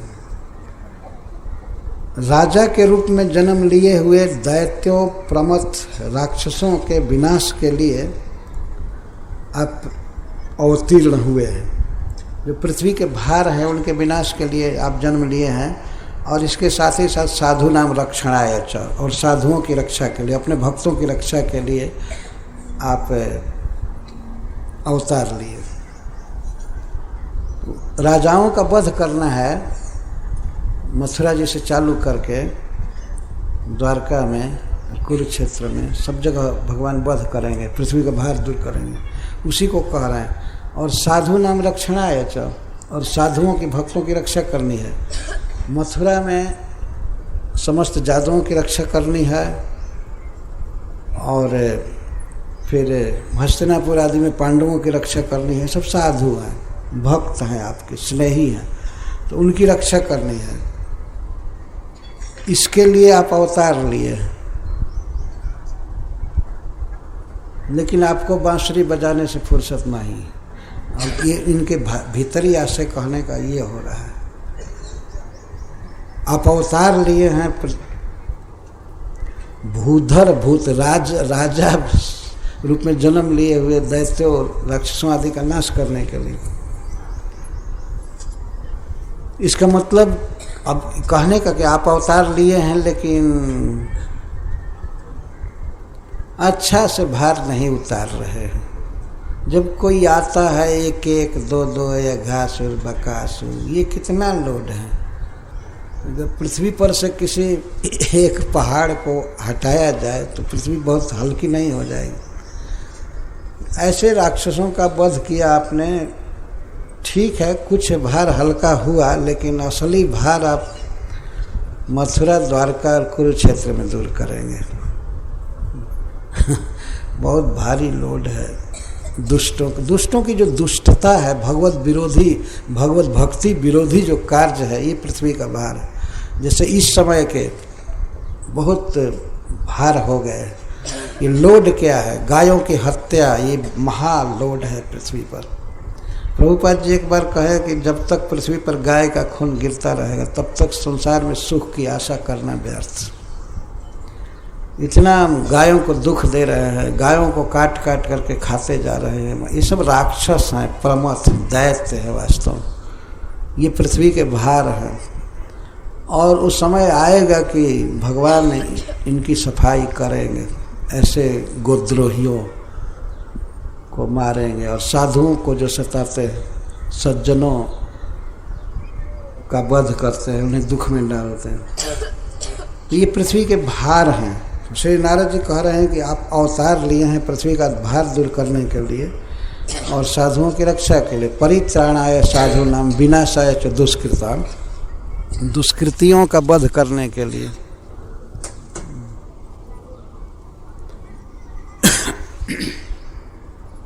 हरे कृष्ण। दुष्कर्मियों का नाश करने के लिए मैं अवतार लेता हूँ, स्वयं श्रीमुख से भगवान कहते हैं, और साधुओं की रक्षा के लिए और धर्म की स्थापना के लिए। तो श्री नारद जी भगवान के कार्य की ही सूचना दे रहे हैं। जिस कार्य के लिए आप अवतार लिए हैं उसी का निवेदन मैं कर रहा हूँ। तो सबसे पहले पृथ्वी के भार दूर करने के क्रम को बता रहे। दिष्टया ते निहतो दैत्यो लीलयायम हयाकृते।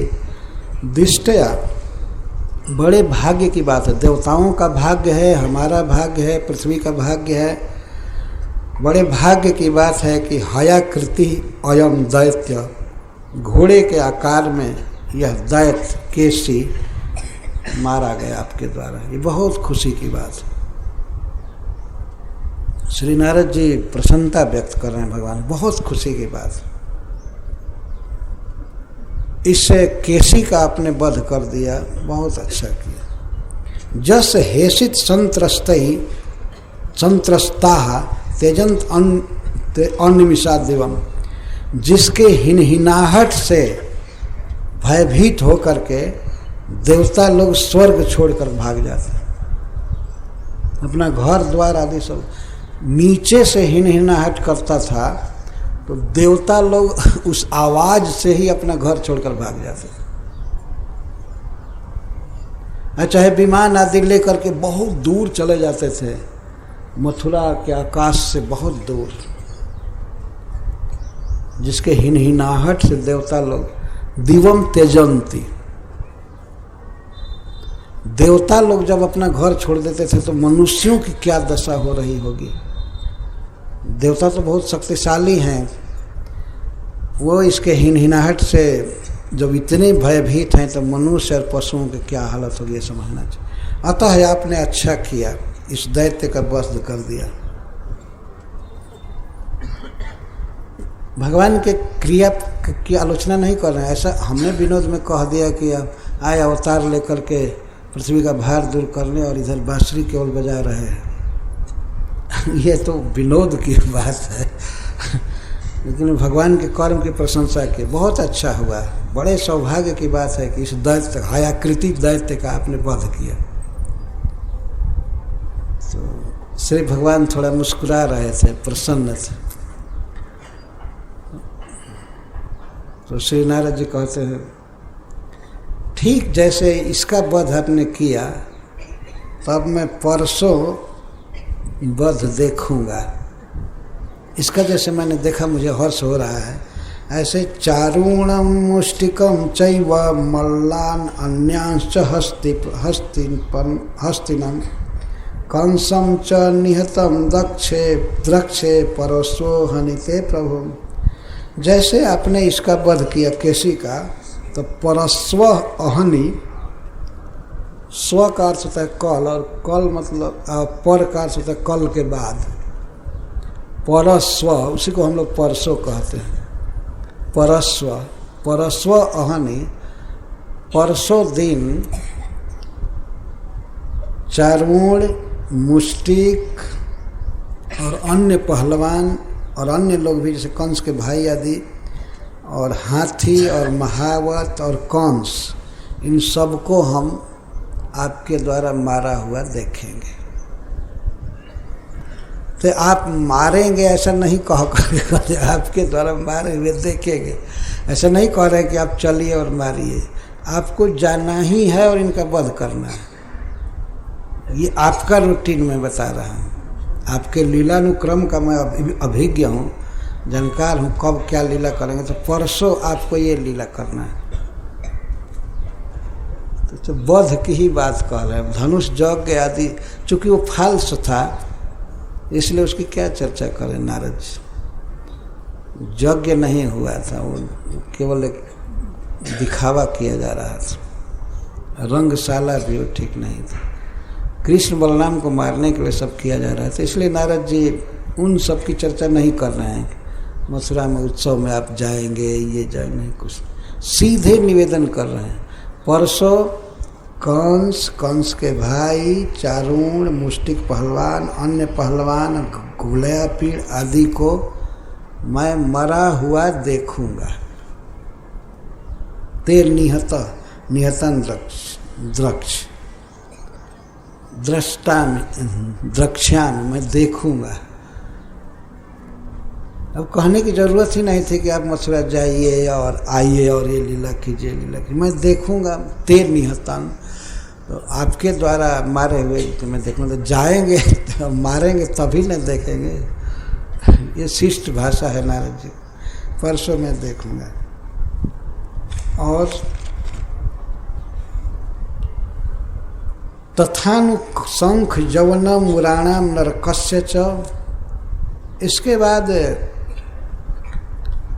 शंखासुर का वध देखूंगा, यवन काल जवन का वध देखूंगा, मूर का वध देखूंगा जो नरक का सेनापति था मूर, नरकस्य च भौमासुर का वध, नरक का वध देखूंगा, और आपके द्वारा पारिजात वृक्ष का हरण देखूंगा। ये सब द्वारका में भी आप रहेंगे, मतलब द्वारका जाने की भी सूचना दे दी। इंद्रस्य च पराजयम, और इंद्र की पराजय देखूंगा। बस यही हत्या और हार देखने की बात कह रहे हैं। ये भगवान अभी लीला करे, बताए कोई साधु ये कहे कि मैं इसका वध देखूंगा, इसका वध देखूंगा, ये इसी योग्य थे ही वास्तव में ये सब असुर। देवता चाहते थे, उनको नाक को दम कर दिया था कंस ने और सब ने। ये देव ऋषि हैं, देवताओं के यहाँ से आए, देवताओं का दुख देखे हैं, इसलिए इनके मुख से भी निकल रहा है उसका वध देखूंगा, वध देखूंगा, वध देखूंगा। आप वध करने के लिए चलिए, वो किसी के अन्य के द्वारा नहीं मारे जाएंगे, और उनके कारण सारा भक्त समुदाय दुखी है, सज्जन सब दुखी हैं, पृथ्वी बहुत दुखी है। इसलिए प्रभु आप कृपा करके पधारे अब मथुरा जी में। तो और भी बात कहेंगे, तो 11 बज गया, समाप्त।